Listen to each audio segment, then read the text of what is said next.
फैबाय थानाय समाव बे ओनसोलनि जोंनि लाइमोनफ्रा गाज्रि खामानि मावाजासे एबा एन्टि ससियेल जेबो एक्टिभिटी खालामाजासे गोथों लामाजों गावबा गावनि जिउखौ दैदेनलांनो हागोन आं बेखौ मिजिंथिदों। बिबिसिआ गोबां खामानि मावो बिथांमोना नट अनलि कनफारेन्स खुंनायल' नङा गुबुन गुबुन खामानिफोरखौबो बिथांमोना मावो थांनाय समावबो मावबोदों आरो फैबाय थानाय समावबो बे ओनसोलनि बर' माहारिजों लोगोसे गुबुन गुबुन हारिनि सुबुंफोरखौ गोथों लामाजों दैदेनलांनायाव बिथांमोना अरायबो रल लागोन आं बेखौनो मिजिंथिदों। 117थि बिबिसिनि जि कनफारेन्स बेयो थांनाय 30 अक्ट'निफ्राय 30 अक्ट'निफ्राय 30 जानुवारिनिफ्राय 2 फेब्रुवारिसिम सोलिगासिनो दङ। दा बेवहाय आगोलावबो फैदोंमोन आङो आरो रायजो राजाफोरखौ लोगो मोननायजों लोगोसे माखासे जिखिनि जोंहा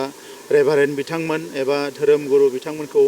बेवहाय लोगो मोननायजों लोगोसे बिथांमोननि मोजां मोजां बानिफोरखौ खोनासंनो मोनो। आङो बिथांमोननिसिम गाहाम हामलायनाय बावहरदों आरो मिजिंथिदों जे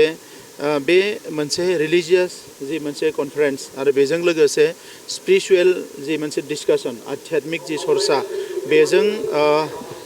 जिखिनि जोंहा ख्रिस्टान धोरोम सिबियारिफोरल' नङा गासैबो बेवहाय ओनसोलनि जोंहा जिखिनि रायजो राजाफोर दङ आरो जिखिनि इयुथ्सफोर दङ स्टुडेन्टसफोर दङ गोदान जेनेरेसननि जिखिनि जोंहा मेम्बार्सफोर दङ बिथांमोना बेवहाय बाहागो लानानै गावबा गावनि जिउआव माखासे जिफोर जेंना नुजायो गावबा गावनि फेमिलियाव एबा सुबुं माहारिजों डिसिप्लिन भाबै गोरोबलायनानै रायजो जानायाव आवगायलांनायाव दैनन्दिन जिफोर जेंनाफोर नुजायो बेखौ बे सरसायाव जिरायनानै एबा बेवहाय खोनासंनानै जि मोनसे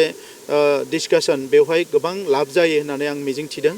आरो बेजोंनो फैबाय थानाय समाव बे ओनसोलनि जोंनि लाइमोनफ्रा गाज्रि खामानि मावाजासे एबा एन्टि ससियेल जेबो एक्टिभिटी खालामाजासे गोथों लामाजों गावबा गावनि जिउखौ दैदेनलांनो हागोन आं बेखौ मिजिंथिदों। बिबिसिआ